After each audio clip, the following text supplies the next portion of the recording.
Hi friends, ఇప్పుడు వచ్చేసి మనం ఫ్రిడ్జ్ చేసుకున్నాం అనమాట. నువ్వు పెట్టినావా హాయ్ ఫ్రెండ్స్, ఇప్పుడు వచ్చేసి నేను ఫ్రిడ్జ్ చేసుకున్నా.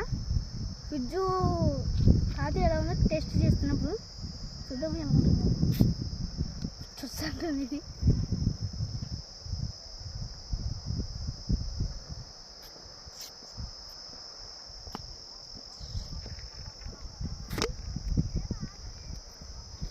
టేస్ట్ అయితే బాగుంది ఫ్రెండ్స్. కానీ చడివి ఎక్కువ తాగడం వల్ల కెమికల్లు కలుపుతున్నాను ఫ్రెండ్స్. ఎవరు తాగకండి ఫ్రెండ్స్. లైక్ చేసి సబ్స్క్రైబ్ చేయండి. బాగుంది ఫ్రెండ్స్, టేస్ట్ అయితే బాగుంది ఫ్రెండ్స్. బాగుంది ఫ్రెండ్స్, మీరు అయితే టేస్ట్ చూడండి. చూసి నాకు కామెంట్